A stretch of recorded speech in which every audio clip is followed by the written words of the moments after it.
لله نحمده ونستعينه ونستغفره ونعوذ بالله من شرور أنفسنا ومن سيئات أعمالنا من يهده الله فلا مضل له ومن يضلل فلا هادي له وأشهد أن لا إله إلا الله وحده لا شريك له وأشهد أن محمدا عبده ورسوله اللهم صل على محمد وعلى آل محمد كما صليت على إبراهيم وعلى آل إبراهيم إنك حميد مجيد اللهم بارك على محمد وعلى آل محمد كما باركت على إبراهيم وعلى آل إبراهيم إنك حميد مجيد يا أيها الناس اتقوا ربكم الذي خلقكم من نفس واحدة وخلق منها زوجها وبث منهما رجالا كثيرا ونساء واتقوا الله الذين تساءلون به والأرحام إن الله كان عليكم رقيبا يا أيها الذين آمنوا اتقوا الله حق تقاته ولا تموتن إلا وأنتم مسلمون يا أيها الذين آمنوا اتقوا الله وقولوا قولا سديدا سبحانك لا علم لنا إلا ما علمتنا إنك أنت الحليم الحكيم பெருமதிப்பிற்கும் மரியாதைக்கும் உரிய எல்லாம் வல்ல ஏகனாகிய அல்லாஹ்வினுடைய நல்லடியார்களே, உங்கள் மீதும் என் மீதும் வல்ல ரஹ்மானின் வற்றாத பெருங்கருணை என்றென்றும் நின்று நிலவட்டுமாக என்று பிரார்த்தனை செய்தவனாக இந்த ஜும்மா உரையினை துவங்குகின்றேன். அல்லாஹ்வுடைய மார்க்கத்தை அதனுடைய தூய்மையான வடிவிலே அறிந்து கொள்ள வேண்டும், அதன்படி இந்த உலக வாழ்க்கையை அமைத்துக் கொள்ள வேண்டும் என்ற உயர்ந்த நோக்கத்தை அடிப்படையாக கொண்டுதான் நாமெல்லாம் இந்த ஜும்மாவில் குழுமி இருக்கின்றோம். இந்த ஜும்மாவில் பதிய இருக்கின்ற செய்தியின் தலைப்பு என்னவென்று சொன்னால், மார்க்கம் கூறும் மாண்புகள். இஸ்லாம் என்ற ஆக உயர்ந்த இந்த மார்க்கம் எப்படிப்பட்ட மாண்புகளை எல்லாம் மக்களுக்கு பறைசாற்றுகிறது என்ற செய்தியினையும், அது எதையெல்லாம் நாம் விட்டு வைத்திருக்கிறோம், எதையெல்லாம் நாம் கடைபிடிக்கிறோம் என்பதனையும் ஒவ்வொருவரும் உளமாற ஆய்வு செய்து கொள்ள வேண்டும் என்பதற்காகத்தான் இது போன்ற செய்திகள் எல்லாம் பதிவு செய்யப்பட இருக்கிறது. உலகத்திற்கே பல உன்னத கருத்துகளையும் மிக உயர்ந்த வாழ்க்கை தத்துவங்களையும், மனிதன் எப்படியெல்லாம் வாழ வேண்டும் என்ற அழகிய வழிகாட்டுதலையும், எந்த ஒரு நன்மையும் விட்டு வைக்காமல் உலகத்தினுடைய அத்தனை நன்மைகளையும் பேசுகின்ற ஒரு மார்க்கம் இருக்கிறது என்று சொன்னால், நிச்சயமாக அது இஸ்லாத்தை தவிர வேறு எந்த மார்க்கமும் இருக்க முடியாது. நபி ஆதம் அலைஹிஸ்ஸலாம் அவர்கள் முதற்கொண்டு பெருமானார் நபிகள் நாயகம் ஸல்லல்லாஹு அலைஹி வஸல்லம் அவர்கள் வரை அத்தனை நபிமார்களுமே குணக்குண்டுகளாக இந்த உலகத்தில் வாழ்ந்து விட்டு சென்றிருக்கிறார்கள். அத்தனை பேருடைய வாழ்க்கை வரலாறுகளும் மிக உயர்ந்த மாண்புகளை இந்த உலகத்திற்கு சொல்லிக் கொடுத்திருக்கிறது. இவையெல்லாம் தொகுத்த வரலாற்று பெட்டகமாகவும் மனிதனை நேர்வழியில் செலுத்துகின்ற மாபெரும் அதிசயமாகிய திருமறை குர்ஆனை இந்த உலகம் முழுமைக்கும் அல்லாஹ் தந்திருக்கிறான். ஹுதல் நாஸ், இது மனிதர்களுக்கு நேர்வழி காட்டக்கூடியது என்று அல்லாஹ் திருமறை குர்ஆனை பேசுகிறான். அல் ஃபுர்கான், எது உயர்ந்த மாண்பு என்பதனையும் எது தீய வழி என்பதனையும் பிரித்து காட்டுகின்ற கால கண்ணாடியாக திருமறை குர்ஆனை உங்களுக்கு தந்திருக்கிறோம். இந்த திருமறை குர்ஆன் என்பது ஒட்டுமொத்த உலகமே திரும்பி பார்க்கின்ற பேர் அதிசயமாக இருக்கிறது. ஏன் என்று சொன்னால், இந்த திருமறை குர்ஆன் உலகத்தினுடைய மனிதர்கள் வாழ வேண்டிய மாண்புகளை எல்லாம் சொல்லித் தருகிறது. அப்போ உலகம் முழுமைக்கும் உயர்ந்த மாண்புகளை எல்லாம் சொல்லித் தருகின்ற மார்க்கத்தில் இருக்கின்ற நாம் நம்முடைய குணங்களை, நம்முடைய பழக்க வழக்கங்களை, நம்முடைய நடவடிக்கைகளை,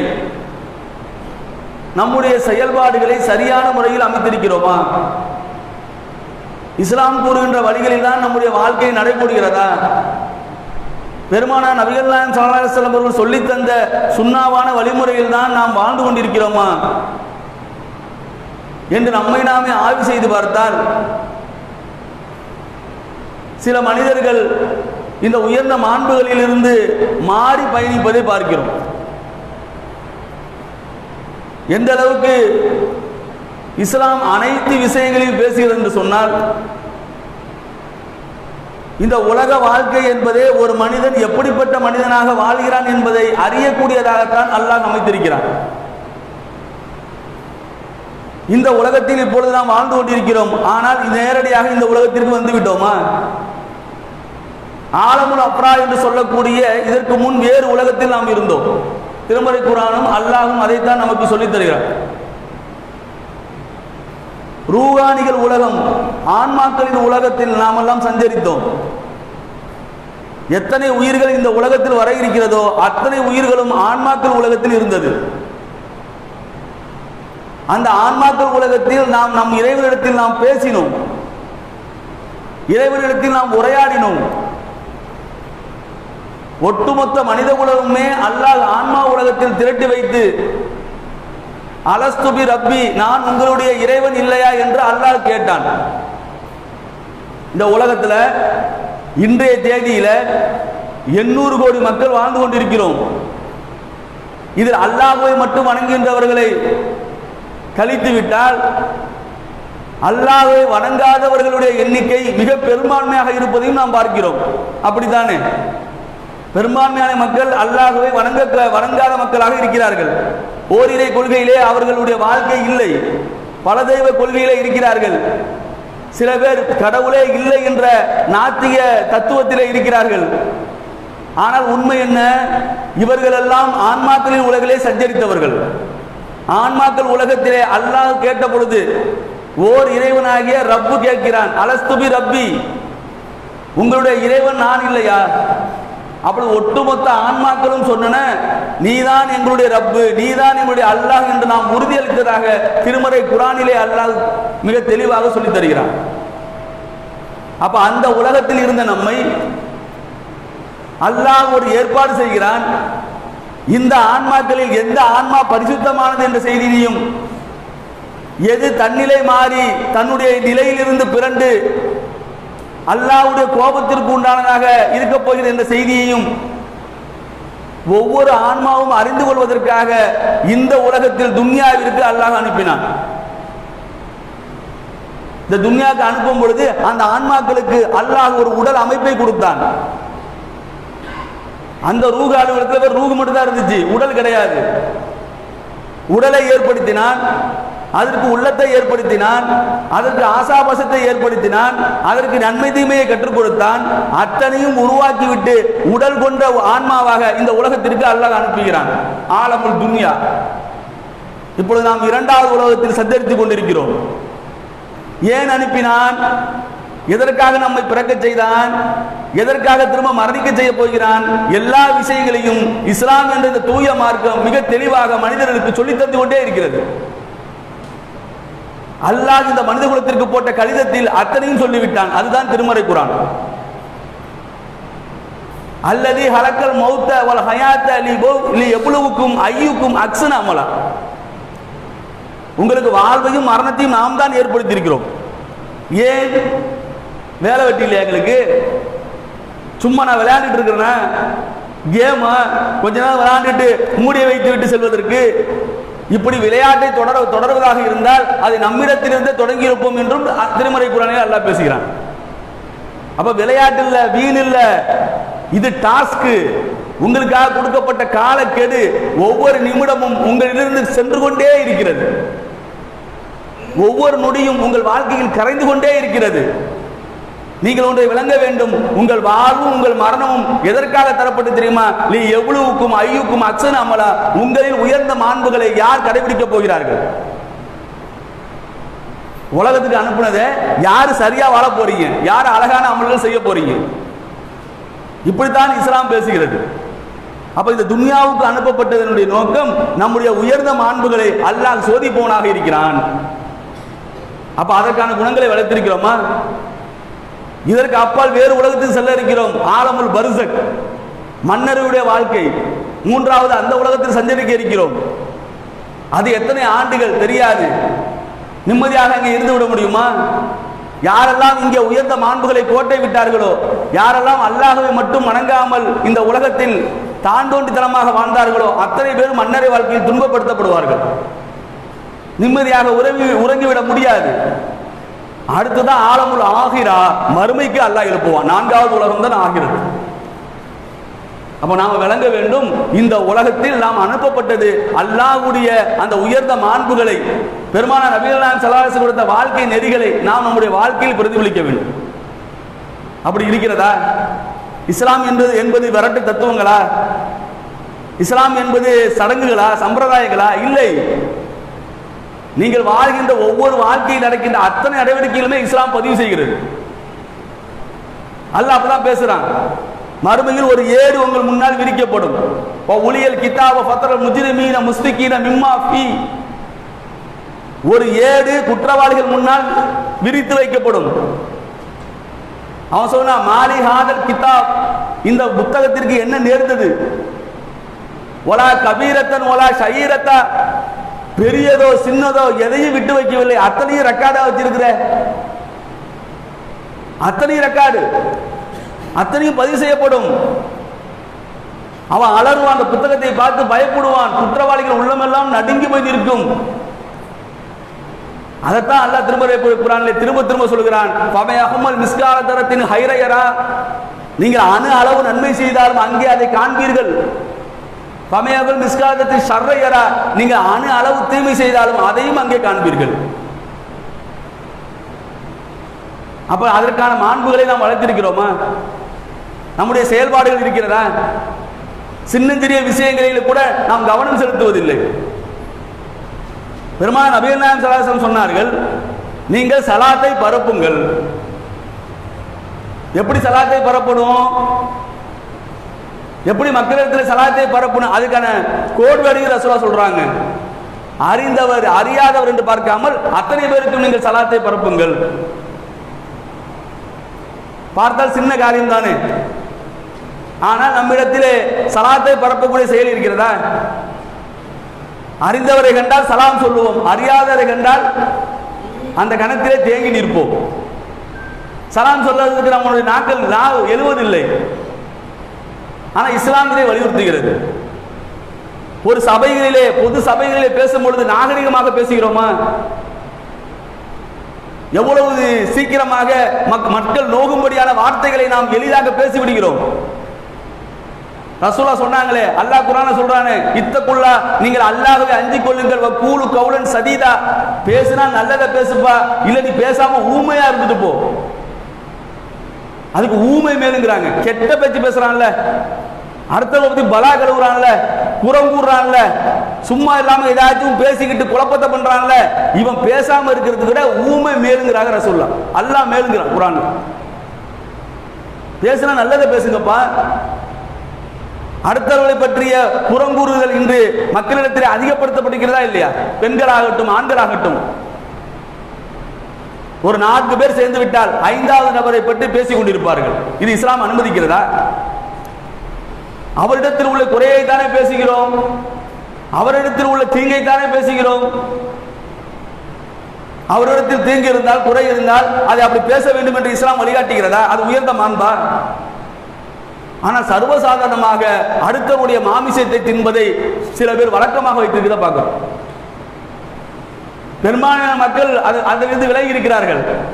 இஸ்லாத்தை அறிந்திருக்கிற மக்கள், அயகத்துவ மக்கள், தௌஹீதில் உள்ள மக்கள் அடுத்தவர்களை புறங்கூறுவதிலிருந்து பெரும்பான்மையான மக்கள் தவிர்த்திருக்கிறார். ஆனால் சில மக்கள், அவர் நிலைப்பாடு எப்படி இருக்கிறது? ரசூலுல்லாஹ் சொல்றாங்க, உன் சகோதரனுடைய மாமிசத்தை நீ உண்பாயா? அது இறந்து போன உன் சகோதரன், உயிரோடு இருக்கும்போது கூட இல்ல. ஒரு ஆடு இறந்து போயிடுச்சுங்க, தானாக செத்தவை, அல்லாஹ் சொல்றான்ல, தானாக செத்தவை ஹராம், பன்றியின் இறைச்சி ஹராம். ரத்தம் ஹராம், அல்லாஹ் அல்லாது பெயர்களால் கூறப்பட்ட அறுக்கப்பட்டவை ஹராம், ஒன்னோடு ஒன்று மிருகங்கள் மோதி செத்தவை ஹராம், மேட்டிலிருந்து உருண்டு விழுந்து செத்தவை ஹராம். இதெல்லாம் அல்லாஹ் குர்ஆன் சொல்றான்ல, அந்த பட்டியலை கொண்டு வராங்க. ரசூலுல்லாஹ் தானாக செத்ததை, ஒரு இறந்து போன தன்னுடைய சகோதரி ஒரு மனித பிணத்தை ஒருவன் சாப்பிட்டால் அவனை என்ன சொல்லுவோம்? மனுஷ லிஸ்ட்லயே வைப்போம். மனுஷ பணத்தை சாப்பிடுறவன மனுஷ லிஸ்ட்ல வைப்போமா? அப்ப மனிதர்களை பற்றி புறங்கூறுவது என்பது மனித பிணங்களை சாப்பிடுவது என்று ரசூலுல்லாஹ் சொன்ன பிறகும் சர்வ சாதாரணமாக சில மக்கள் செய்கிறார்களே, இது இஸ்லாம் தருகின்ற மாண்பா? இஸ்லாம் மிக உயர்ந்த குணங்களை எல்லாம் பட்டியலிடுகிறது. மக்களிடத்தில் நீங்கள் கருணை காட்டுங்கள், அன்பு காட்டுங்கள், பாசத்தோடு அவர்களை நடத்துங்கள். ரசூலுல்லாஹ் சொல்றாங்க, சிறியவர்கள் மீது அன்பு செலுத்தாதவனும் பெரியவர்கள் மீது மரியாதை செலுத்தாதவனும் லைஸ மின்னி, என்னை சேர்ந்தவனே அல்ல. அவன் என் குரூப் கிடையாதுங்கிறாங்க. சொல்லுவாங்க என் குரூப், ஏன் ஆளு பாம்பாங்கல்ல. ரசூலுல்லாஹ் சொல்றாங்க, குழந்தைகளிடத்தில் அன்பு செலுத்தாதவனும் பெரியவர்களுக்கு மரியாதை கொடுக்காதவனும் என்னை சேர்ந்தவன் அல்ல. ஆனா இது ரெண்டும் நடக்கிறது இல்லை. பெரியவர்களுக்கு மரியாதை தருவது என்பது காண கிடைக்காத காட்சியாக மாறிவிட்டது. வயது முதிர்ந்தவர்களை மரியாதையாக நடத்துவது என்பதும் அவர்களுடைய மரியாதையாக பேசுவது என்பதும் பெரும்பான்மையான இளைஞர்களிடத்தில் இன்னைக்கு இல்லாமல் போய்விட்டது. பார்க்கிறோமா இல்லையா? எப்படி சினிமாக்கள் மீது அவர் கொண்ட மோகம். சினிமாக்கள்ல வயதான ஆட்கள் என்ன பண்ணுவான், டீஸ் பண்ற மாதிரி அவன் காட்சி எடுப்பான். பார்க்கிறோமா இல்லையா? வயதானவர்களை எந்த அளவுக்கு அவனுடைய அந்த அகோர புத்தி இருக்கிறதுன்னு சொன்னால், அருவருப்பா தன்மை இருக்கு சொன்னால், தன்னுடைய தகப்பனையே கிண்டல் செய்வது போல படக்காட்சிகள் எடுப்பான். தகப்பனை கேலி, ஒரு மகன் தகப்பனை கேலி செய்வது போல, கிண்டல் செய்வது போல, அருவருக்கிற வார்த்தையில் அவர் எள்ளி நகையாடுவது போல திரைப்படங்களை எடுக்கிறான். அதை நம்முடைய இளைஞர்கள் பார்க்கிறார்கள். இவன் உள்ளத்துல என்ன வரும்? ஓ, இப்படி நம்மளாம் பேசலாம் போல இருக்கு. அது எப்படி? ஜாலிக்காக, காமெடியாக, நகைச்சுவையாக. இப்ப ரசூலுல்லாஹ் சொல்றாங்க, இப்படி உள்ளவன் என்ன சேர்ந்தவனே இல்ல, அவன் முஸ்லிமே இல்ல. குழந்தைகளிடத்தில் அன்பு செலுத்துவதை பார்க்க முடிவதில்லை. ரசூலுல்லாஹ் மிகப்பெரிய ஆட்சி தலைவருங்க, மிகப்பெரிய பொறுப்பு, அவ்வளவு டென்ஷன், அவ்வளவு பொறுப்புகளை சுமந்த ஒரு மனிதர். ஆனா சின்னஞ்சிறிய சிறுவர்களை கண்டால் அவர்களுடைய தலைகளை தடவி கொடுப்பார்கள். ஹதீஸிலே பார்க்கிறோம். நடந்து போகும்போது சின்ன பசங்களை பார்த்துட்டா ரசூலுல்லாஹ் அவர்கள் மீது அன்பு பொழிவார்கள். ஒரு சின்னஞ்சிறிய சிறுவர் ஒரு குருவியை வளர்க்கிறாரு. அந்த குருவி ஒரு நாள் செத்து மௌத்தா போயிடுது. ரசூலுல்லாஹ் என்ன பண்றாங்க, ஒரு பெரிய ஆட்சி தலைவர் அதை கவனிச்சு கேட்கிறாங்க. அந்த சிறுவனத்தில் போய் கேட்கிறாங்க, என்னப்பா ஆச்சு, உன் குருவி என்ன ஆச்சுப்பா? அவன் மௌத்தா போன சக்கரத்தில் உட்காந்து அழுதுட்டு இருக்கான் அந்த பையன். சின்ன சின்ன பிள்ளைங்க வளர்க்க முடியல. இன்னைக்கு பெட் அனிமல்ஸ் எல்லாம் இருக்குல்ல, பூனை வளர்ப்பாங்க வீட்டில், மௌத்தா போயிடும், 3 நாளைக்கு ஒரே துக்கமா இருக்கும். பார்க்குறோமா இல்லையா? பிள்ளைங்க சாப்பிடாது. அப்ப ரசூலுல்லாஹ் போய் கேட்குறாங்க, உன் குருவி என்னப்பா ஆச்சு, உன் புல்புல் என்ன ஆச்சுன்னு கேட்குறாங்க. அந்த என்ன வார்த்தையை சொல்லுவானோ அந்த வார்த்தைக்கு இறங்கி ஒரு மாபெரும் தலைவர், ஒரு ஆட்சி தலைவர், ஒரு மா மன்னர், அதை விட நம்மளுக்கு பெரிய வேலை இருக்க போது. வரலாற்று இப்படி எப்படி இருக்க முடியும்? அதைத்தான் இஸ்லாம் பேசு. இதுதான் உயர்ந்த மாண்பு. இப்படித்தான் இஸ்லாம் நம்மளை வரையறுத்திருக்கிறது. இப்படிப்பட்ட தூதரை தான் அல்லாஹ் நமக்கு கொடுத்துக்கிறான். எந்த அளவுக்கு சொன்னா, அல்லாஹ் குர்ஆன்ல சொல்றான், ஃபஅல்லக பாஜியு நஃப்ஸக அலா ஆசாரிஹிம் இல்லம் யுக்மினூன பிஹாதல் ஹதீஸி அஸஃபா. சூரத்துல் காஃப்ல அல்லாஹ் பேசுறான், நபியே நீர் ஒரு அறிவுரை சொல்ற இந்த மக்களுக்கு, இந்த மக்கள் ஏற்றுக்கொள்ள மாட்டேங்கிறாங்க, ஏகத்துவத்துக்கு வர மாட்டேங்கிறாங்க. இதுக்காக நீங்க கஷ்டப்பட்டு கஷ்டப்பட்டு துன்பப்பட்டு உங்கள் உயிர் போய்விடும் போல இருக்கிறது. ஏகத்துக்கு போய் பேசுறோம். இல்லம் தோறும் இப்ராஹிம் நபி அறிவிச்சிருக்கிறோம்ல, ஒவ்வொரு வீட்டுகளையும் போய் பேசுவோம். இப்ராஹிம் பத்தி என்ன சொல்ல போறோம்? இப்ராஹிம் பெரிய மன்னராக வாழ்ந்தாரு, ரொம்ப பெரிய லக்ஸரியான வாழ்க்கை வாழ்ந்தார், அப்படியே சொல்ல போறோம்? இப்ராஹிம் நபி இணை வைக்காமல் வாழ்ந்தார். அல்லாஹ்வுக்கு ஒரு காலம் இணை வைக்கவில்லை. அவர் கடைசி வரைக்கும் இணை வைக்காத மனிதனாக வாழ்ந்தார். ஏகத்துவத்திற்காக வாழ்ந்து ஏகத்துவத்திற்காக மடித்தார். அப்படி நீங்களும் ஏகத்துவத்திற்கு வாங்க, ஏகத்துவத்திலே உங்கள் வாழ்க்கையை அமைத்துக் கொள்ளுங்க. அதை சொல்ல போறோம். மறுமையில் அவர் மிகப்பெரிய பேரை பெறுவார். ஒட்டுமொத்த மனித உலகம் நிர்வாணமாக நிற்கும் பொழுது அல்லாஹ் இப்ராஹிம் அலைஹிஸ்ஸலாம் அவர்களை கூப்பிட்டு தான் ஆடை அணிவிப்பான். இதைத்தானே சொல்ல போறோம். அப்ப சொல்லி ஒரு மக்கள் ஏத்துக்கல. ஒரு வீட்டில் போய் நின்று சொல்றோம், இல்லந்தோறும் இப்ராஹிம் அலைஹிஸ்ஸலாத்துக்காக சொல்றோம், ஏகத்துவ செய்தே சொல்றோம். அதெல்லாம் நீங்க என்ன போய் சொல்றது? நான் போய் தர்காவுக்கு போதான் செய்வேன், தாயத்து கட்ட தான் செய்வேன், படிக்காரத்தை கட்ட தான் செய்வேன் சொல்றாங்க. உட்காந்து கவலைப்பட்டு இருப்போம். வீட்டுக்கு வந்து சரி சொன்னோம் கேட்கல போயிட்டே இருப்போம். ஆனா ரசூலுல்லாஹ் எப்படி கவலைப்பட்டாங்கன்னு அல்லாஹ் சொல்றான், பல அல்லக பாஜி நப்சகல ஆசாரியும், உம்முடைய உசுரே போயிடும் போல இருக்க. அப்ப எவ்வளவு உள்ளத்துல கருணை இருக்கும், எவ்வளவு உள்ளத்துல அன்பு இருக்கும் இந்த மக்கள் மீது. அந்த அன்பை தான் உயர்ந்த மாண்பாக அல்லாஹ் படம் பிடித்து காக்கிறான். ஹுலிக்கில் அலீம், மகத்தான நற்குணத்தில் இருக்கிறீர். இப்ப நம்மள்ட்ட அந்த குணம் இருக்குதா? யாரோ ரோட்ல போறவங்க இல்லைங்க, நம்ம சொந்தக்காரங்கள்ட்ட இருக்குதா? நம்ம உடன்பிறந்த சகோதரர்கிட்ட இருக்குதா? நம்மை சுற்றி இருக்கிற அண்டை வீட்டாளர்கிட்ட இருக்குதா? என்னைக்காச்சும் யாராச்சும் பத்தி கவலைப்பட்டிருப்போமா? ஏகத்துவத்தில் இல்லாம இருக்கிறாங்கன்னு நினைச்சு அவங்கள பத்தி கவலைப்பட்டிருப்போமா? ஆனா இஸ்லாம் இதைத்தான் பேசுகிறது, கவலைப்படுது எல்லா விஷயங்களும். ரசூலுல்லாஹ் அவருடைய வாழ்க்கையினுடைய ஒவ்வொரு விடயங்களும் அவ்வளவு அதிசயத்தக்க விடயங்கள். ஒரு போர் முடிந்து ஜாபிர் பின் அப்துல்லா சொல்றாங்க, ஒரு சகாபி, ஒரு இளைஞர் அவர், நாங்கள் போர் முடிந்து திரும்பி சென்று கொண்டிருக்கிறோம்.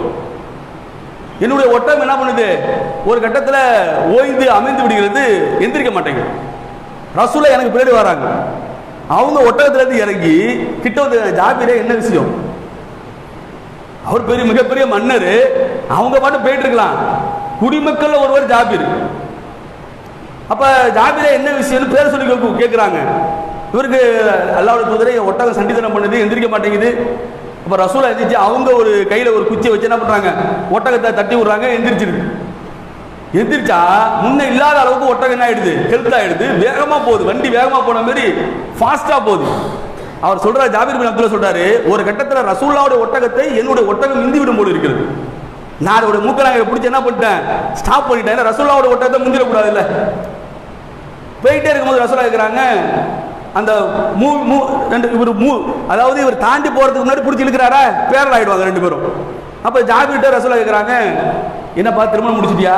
எப்படி பாரு, ஒரு இளைஞராக இருக்கிறார், திருமணம் முடிச்சிட்டியா? குடும்பத்தை பத்தி, ஃபேமிலியை பத்தி கேட்கிறாங்க. திருமணம் முடிச்சிட்ட ரசூலுல்லாஹ். யாரை முடிச்ச? ஒரு விதவை பண்ண முடிச்சேன். ஏப்பா ஒரு கன்னி பண்ண முடிச்சிருக்கலாமே? ரசூலுல்லாஹ் அட்வைஸ் பண்றாங்க. தன்னுடைய தம்பிக்கு, தன்னுடைய தோழனுக்கு, தன்னுடைய குடும்பத்தாருக்கு என்ன ஒரு அக்கறை இருப்பாங்களோ, ஊர்ல உள்ள ஒரு ஆளுக்கு ரசூலுல்லாஹ் அக்கறை இருக்கிறாங்க. ஏப்போ ஒரு கன்னி பண்ண முடிச்சிருக்கலாம், நீங்க இளைஞனா இருக்கிறீங்க, முதல் திருமணம் தானே. அப்ப அவர் சொல்றாரு, எனக்கு 7-8 தங்கச்சிங்க, அவங்களெல்லாம் பார்த்துக்கணும் சொன்னா ஒரு கன்னி பண்ணி செட் ஆகாது, ஒரு விதவை பண்ணாக இருந்தா கொஞ்சம் மெச்சூரிட்டி இருக்கும், என்னுடைய தங்கச்சியெல்லாம் பார்த்துக்கணும், அதுக்காக திருமணம் முடிச்சுன்னு சொல்றாரு. சரி, ரசூலுல்லாஹ் என்ன சொல்றாங்க, இந்த ஒட்டகத்தை எனக்கு தந்துடுறியா? அடுத்து இந்த செய்தி முடிஞ்சோடனே இந்த ஒட்டகத்தை எனக்கு கொடுத்துடுறியா? ரசூலுல்லாஹ்க்கு ஒட்டகம் தேவையில்லை, அந்த ஒட்டகம் மெலிந்த ஒட்டகமா இருக்குது, இவருக்கு உதவி செய்யணுமே. அவர் ஏதாச்சும் வேலை பேசுவோம், 5 திரகமோ 10 திரகமோ பேசப்படுகிறது. ரசூலுல்லாஹ் சொல்றாங்க, நேராக வந்துருப்பா, நேராக இந்த ஒட்டகம்லாம் போகுது, போர்லாம் முடிஞ்சு போயாச்சு. ரசூலுல்லாஹ் முன்னாடி போய் அவங்க வெயிட் பண்றாங்க ஜாபிருக்காக. இவங்க தான் காசு கொடுக்க போறாங்க, அவங்க வெயிட் பண்ணிட்டு இருக்கிறாங்க. ஜாபிர் சொல்றாரு, நான் போவதற்கு முன்னால் ரசூலுல்லாஹ் இன்னைக்கு காத்து கொண்டிருந்தார்கள். போன ஒட்டகத்தை கொண்டு போய் விடுப்பா, போய் பள்ளியில போய் மஸ்ஜித் நபவி 2 ரக்காத் தொழு, போய் நான் போய் உள்ள போய் தொழுதேன், வெளியில வந்தேன்.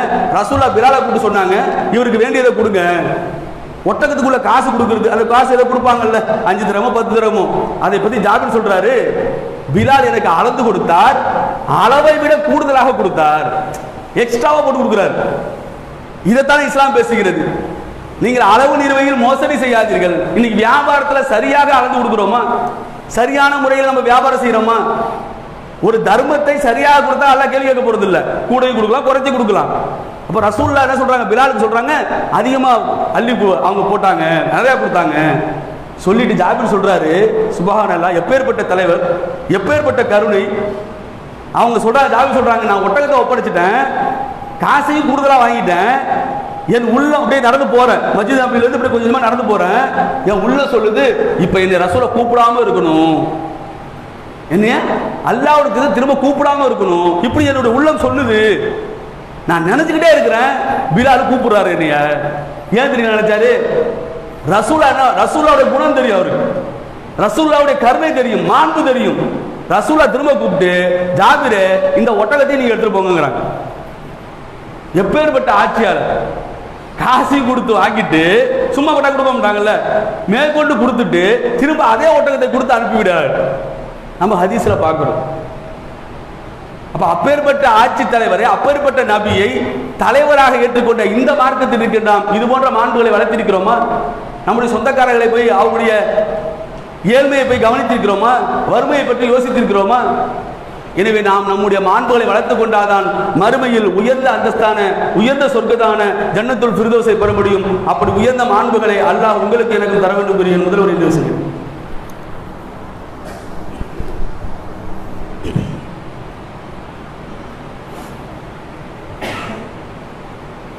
அல்ஹம்துலில்லாஹ்.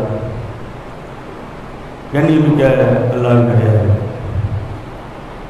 நிச்சயமாக இந்த உலக வாழ்க்கை ஒரு முடிவுக்கு வரக்கூடியதாக இருக்கிறது. ஆகிரத்து ஹைருல்லக்க மினல் ஊலா. நபியை இந்த உலகத்தை விட மறுமைதான் உனக்கு சிறந்தது. நிச்சயமாக நாம் எல்லாம் மறுமையை அல்லாஹ்வை சந்திக்கக்கூடியவர்களாக இருக்கிறோம். யார் என்னை சந்திக்க ஆசைப்படுகிறார்களோ அவர்கள் அழகான நல்ல அமல்களை செய்து கொள்ளட்டும் என்று அல்லாஹ் திருமறை குர்ஆனிலே பேசுகிறார். யார் என்னை சந்திக்க வேண்டும் என்று நேசம் வைக்கிறார்களோ அவர்கள் உயர்ந்த மாண்புகளை வளர்த்துக் கொள்ளட்டும். அப்ப இந்த உலகத்தில் வாழ்வது என்பது மிக சொற்பமான காலம். ரசூலுல்லாஹ் சொல்றாங்க, இந்த ஒட்டுமொத்த உலகத்தையும் 4 கூறுகளாக அல்லாஹ்வுடைய தூதர் சொல்றாங்க. ஒட்டுமொத்த உலக மனிதர்களையும் 4 செக்டாராக ரசூலுல்லாஹ் பிரிக்கிறாங்க. அந்த செக்டார்ல நீங்கள் வந்துருவீங்க, ஒட்டுமொத்த உலகம் வந்துடும், எல்லாரும் வந்துடும். ரசூலுல்லாஹ் சொல்றாங்க, சில மனிதர்களுக்கு அல்லாஹ் ஏகத்துவத்தை கொடுப்பான், ஏகத்துவத்தோடு சேர்த்து ஏகப்பட்ட சொத்துக்களையும் கொடுப்பான், செல்வத்தையும் கொடுப்பான். அந்த மனிதர் அல்லும் பகலும் அல்லாஹ்வுடைய பாதையில் செலவு செய்வார். ஆடம்பரம் செய்ய மாட்டாரு, பெருமை அடிக்க மாட்டாரு, மற்ற விஷயங்கள் செய்ய மாட்டாரு. ஏகத்துவமும் இருக்கும், உயர்ந்த ஏகத்துவம் இருக்கும், உலகத்தினுடைய சொத்துகளும் அவரிடம் இருக்கும். அதை கொண்டு மக்களிடையே நேசத்தை ஏற்படுத்துவார். ரசூலுல்லாஹ் சொல்றாங்க, இவர்தான் மறுமையில் மிகப்பெரிய கூலியை அடைந்து கொள்வார். டாப் 1 லிஸ்ட்ல இருப்பார். மிகப்பெரிய நன்மை இவர் அடைந்து கொள்வார். இப்படி ஒரு கேட்டகரி. இன்னொரு கேட்டகரி இருக்கு. ரசூலுல்லாஹ் சொல்றாங்க, அல்லாஹ் அவருக்கு ஏகத்துவத்தை அளித்திருப்பான், மிகப்பெரிய பொருளாதாரத்தை கொடுத்துருக்க மாட்டான், ஏழையா இருப்பாரு, பெரிய பொருளாதாரம் இருக்காது. ஆனால் அவர் சொல்லுவார், அவர் அல்லாஹ்விடத்தில் கோரிக்கை வைப்பார், இதோ இந்த மனிதரை போல அல்லாஹ் எனக்கும் செல்வத்தை வழங்கியிருந்தால் நானும் அல்லாஹ்வுடைய பாதையில் செலவு செய்வேன் என்று அவர் நினைப்பார். அவருடைய நினைப்பு தூய்மையானது, அவருடைய நினைப்பு பரிசுத்தமானது. அவர் உண்மையிலே அப்படி நினைத்தால் அதை நான் அறிவேன். அல்லாஹ் சொல்றான், அப்படி நினைக்கின்ற அந்த மக்களுக்கு அவர் பெருசா தர்மம் பண்ணிருக்க மாட்டாரு, பெருசா உதவி செஞ்சிருக்க மாட்டாரு, வாரி வாரி வழங்கியிருக்க மாட்டாரு. ஆனா ஏகத்துவத்தில் இருப்பா, கொடுத்தா செய்வேன்னு நினைச்சிருப்பாரு. அவ்வளவுதான். அல்லாஹ் சொல்றான், இந்த ஃபர்ஸ்ட் கேட்டகரியில் ஒருத்தர் வாங்கினார் டாப் 1 லிஸ்ட்ல, அதே நன்மையை இவரும் அளந்து கொள்வார். எப்படிப்பட்ட மார்க்கம் பாருங்க. அதே நன்மை, ஈக்குவல் நன்மை. அவருக்கு என்ன நன்மை கொடுக்கப்படுகிறதோ அதே நன்மையை அல்லாஹ் இவருக்கும் கொடுப்பான். உதாரணம் எத்தனையோ சொல்லலாம். சுலைமான் அலைஹிஸ்ஸலாம் அவர்களுக்கு அல்லாஹ் வாரி வாரி கொடுத்தான். உலகத்தின் மிகப்பெரிய தௌஹீத்வாதி. ரசூலுல்லாஹ்வை விட 1000 மடங்கு லட்சம் மடங்கு பணக்காரர். உலகத்தின் அரசாட்சிகளுக்கெல்லாம் அரசாட்சி. அப்படி ஒரு அரசாட்சி உலகத்தில் வரப்போது இல்லை. ஆனால் அதே அரசாட்சியை ஏழ்மையான அய்யூப் அலைஹிஸ்ஸலாம் அவர்களுக்கு கொடுத்தாலும் சரிதான், மற்ற யூசுப் அலைஹிஸ்ஸலாம் அவர்களுக்கு கொடுத்தாலும் சரிதான், யாருக்கு கொடுத்தாலும் இதே கேட்டகரி தான் இருந்திருப்பாங்க. அப்ப அல்லாஹ் சொல்றான், இந்த முதல் 2 கேட்டகரியில நாம் வருவதற்கு முயற்சி செய்ய வேண்டும். இதை பற்றி நான் சிந்திக்க தேவையில்லை. ஏகத்துவம் இருந்தால் நம்முடைய வழி நேர்வழியாக மாற்றப்படும். அடுத்து 3வது ஒரு கேட்டகரி அல்லாஹ் சொல்றான், அவர்களுக்கு ஏகத்துவம் இல்லை, அவங்க ஷிர்க்ல இருப்பாங்க, குஃப்ர்ல இருப்பாங்க. அல்லாஹ் அவர்களுக்கு ஏகத்துவத்தை வழங்கியிருக்க மாட்டான், ஆனா செல்வத்தை வாரி வழங்கியிருப்பான். உலகத்துல மிகப்பெரிய பணக்காரனா இருப்பான். இன்னைக்கு எலான் மாஸ்க் இருக்கான்ல, ஆனா அபானி, உலகத்தின் அதானி, அம்பானி எத்தனை பேர் சொல்றோமா இல்லையா? ஏகத்துவம் இல்லை. ரசூலுல்லாஹ் சொல்றாங்க, இப்படிப்பட்ட பணக்காரர்கள் ஏகத்துவம் இல்லாம உலகத்துல எலான் மாஸ்க், உலகம் ஃபுல்லா எலான் மாஸ்கா இருந்து ஒரே ஒரு தௌஹீத்வாதி ஏழையாக இருந்தால் அந்த எலான் மாஸ்க் உலகம் ஃபுல்லா இருக்க பணக்காரனை விட இந்த தௌஹீத்வாதி மேலானவன். ரசூலுல்லாஹ் சொல்றாங்க. அல்லாஹ் அதான் சொல்றான். அவங்க குஃப்ர்ல இருப்பாங்க, அவனுக்கு வழங்கப்பட்ட செல்வத்தை என்ன பண்ணுவான்? அல்லாஹ்வுடைய பாதையில் செலவு செய்யாமல் ஹராமான வழியில் செலவு செய்வான், ஹராமான வழியில் சம்பாதிப்பான், மக்களிடையே பிளவு ஏற்படுத்துவான். இவனுக்கு இருக்கிற தண்டனை என்ன தெரியுமா? மறுமையில் மிகப்பெரிய தண்டனையை அனுபவிப்பான். சும்மா விட மாட்டான் அல்லாஹ். 4வது ஒரு கேட்டகரி சொல்றாங்க ரசூலுல்லாஹ். அவர்களுக்கு இணை வைப்பிலே இருப்பார்கள், ஷிர்கிலே இருப்பார்கள். அல்லாஹ் தௌஹீதை தரமாட்டான், ஏகத்துவத்தை தரமாட்டான், காசு தரமாட்டான், பொருளாதாரமும் இருக்காது. ரசூலுல்லாஹ் சொல்றாங்க, இந்த இணை வைப்பில் இருக்கக்கூடியவன் எப்படி செல்வத்தை பகிரங்கமாக அல்லாஹ்வுக்கு எதிராக செயல்படுத்தினானோ அதே மாதிரியான தண்டனையை இவனும் அனுபவிப்பான். ஏன் தெரியுங்களா? இவனும் அதே மனசுல இருப்பான். உலகத்துல பாக்குறோம், 5000 கோடி ரூபாய்க்கு ஒருத்தன் வந்து சொத்தை அபகரிச்சுட்டு போயிட்டானா, ஒருத்தன் படிக்கிறான்னு வச்சுங்க, ஆகா இந்த வாய்ப்பு எனக்கு கிடைக்கலன்னு சொன்னா என்ன அர்த்தம்? 5000 கோடி ரூபாய்க்கு ஒருத்தர் திருமணம் நடத்துறான், ஆகா எனக்கு இந்த பணம் கிடைச்சா நானும் என்னுடைய மகனுக்கு இப்படி திருமணம் நடத்தணும்னு சொன்னா என்ன அர்த்தம்? அப்ப அவனுக்கு வாய்ப்பு கிடைக்கல, வாய்ப்பு கிடைச்சா அந்த இறைமறுப்பாளர் இதைத்தான் செய்திருப்பான். எனவே இவர்கள் நன்மையில கூட்டாளிகள் அல்ல, தீமையில் கூட்டாளிகள், இவருக்கு இதே தண்டனை வழங்கப்படும். இதை மறுமையில் அல்லாஹ் சொல்லி காட்டுறான். ஒருவருக்கு ஒருவர் பேசிக் கொள்வார்கள், இன்றைக்கு உங்களுக்கும் எனக்கும் எந்த வேறுபாடும் இல்லை, இறைமறுப்பாளர் பேசுவாங்க. அவங்க தலைவர்கிட்ட போய் சண்டை போடுவாங்க, உலகத்தில் வழிகெடுத்தீங்களே. அப்ப நாம் நல்ல மாண்புகளை வளர்த்துக் கொள்ள வேண்டும். அழகிய மாண்புகளின் உறைவிடமாக இஸ்லாம் இருக்கிறது. நம்முடைய எல்லா நடவடிக்கைகளையும் உயர்ந்த மார்க்கத்தை பெறக்கூடியவராக, உயர்ந்த நன்மைகளை அடையக்கூடியவராக அல்லாஹ் உங்களை ஆக்க வேண்டும் கூறிய உரையை நிறைவு செய்கிறேன். வாஹிதாவானா அல்ஹம்துலில்லாஹி ரப்பில் ஆலமீன்.